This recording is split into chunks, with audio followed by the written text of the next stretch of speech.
Hello दोस्तों, एक बार फिर से स्वागत है हमारे YouTube चैनल में आपका। दोस्तों आज के इस वीडियो के अंदर हम रिव्यू करेंगे Vivo का Z1। दोस्तों चाइना की दिग्गज स्मार्टफोन कंपनी निर्माता Vivo ने अपने घरेलू बाजार में एक नया स्मार्टफोन Vivo Z1 को लॉन्च किया है और इस स्मार्टफोन में दोस्तों इसकी जो तस्वीर है वो बिल्कुल ही iPhone X की तरह दोस्तों दिखने को मिलेगी। अब कंपनी ने हैंडसेट को 90.9 एस्पेक्ट रेशियो की फुल डिस्प्ले व्यू में दोस्तों इसको पेश किया है और इसके साथ ही दोस्तों स्नैपड्रैगन का प्रोसेसर 660 प्रोसेसर इसको लैस किया गया है। अब Vivo के Z1 फीचर की पर नजर डाले दोस्तों तो कंपनी ने इसके हैंडसेट पर ड्यूल सिम सपोर्ट और एंड्रॉइड का ऑडियो अपडेट आपको मिल जाएगा, यानी कि 8.0 में दोस्तों ये मिल जाएगा। इसके साथ ही दोस्तों 6.26 इंच की फुल HD डिस्प्ले प्लस आपको मिल जाएगा। Qualcomm का ऑक्टा कोर प्रोसेसर आपको मिल जाता है और 660 वाला इसमें प्रोसेसर आपको लग जाएगा। इसके साथ ही दोस्तों Qualcomm की अगर इस प्रोसेस की स्पीड की बात करें दोस्तों इसके ओवरक्लॉकिंग की तो 2.2 गीगाहर्ट्ज की दोस्तों इसमें आप इसको आवाज से या कि कंप्लीट तरीके से इसको आप ओवरऑल कर सकते हैं।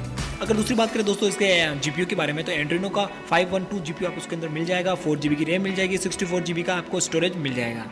वहीं इसके अगर कैमरे की बात करें तो Vivo के इस स्मार्टफोन को ड्यूल कैमरे का सेटअप मिल जाता है, जिसके अंदर एक जो सेंसर है दोस्तों वो 13 मेगापिक्सल का है और दूसरा जो सेंसर है वो 2 मेगापिक्सल का है। अब वही सेल्फी वीडियो की अगर कॉलिंग की अगर बात करें दोस्तों तो इसमें सेल्फी का जो कैमरा है वो 12 मेगापिक्सल का आपको मिल जाएगा। अगर बैटरी बैकअप की बात करें दोस्तों तो इसमें 32 से 60 mAh की आपको बैटरी मिल जाती है, यानी कि 3260 mAh की अगर बैटरी की बात करें दोस्तों काफ़ी ज़्यादा बड़ी हो जाती है। और सॉफ्टवेयर रिकग्नाइजेशन की अगर बात करें दोस्तों तो काफ़ी ज़्यादा मतलब इनका जो कॉम्बिनेशन होता है दोस्तों वो काफ़ी ज़्यादा अच्छा है। इसके अलावा दोस्तों कनेक्टिविटी लिहाज से अगर बात करें तो इसके अंदर आपको 4G वोल्टी वाईफाई ब्लूटूथ उसके अलावा GPS के फीचर्स हैं दोस्तों, तो ये सारी जितनी भी नॉर्मल चीज़ें हैं वो सारे को मिल जाएगी। अंत में दोस्तों अगर इसकी कीमत की बात करें तो इंडिया के अंदर इसकी जो कीमत होगी वो 19,200 रुपये तय की गई है। इसके साथ ही हम आपको बताते हैं कि 29 मई को दोस्तों ये भारत में इन डिस्प्ले फिंगरप्रिंट सेंस के साथ दोस्तों ये लॉन्च होगा और Vivo X21 के साथ दोस्तों ये लॉन्च होने वाला है।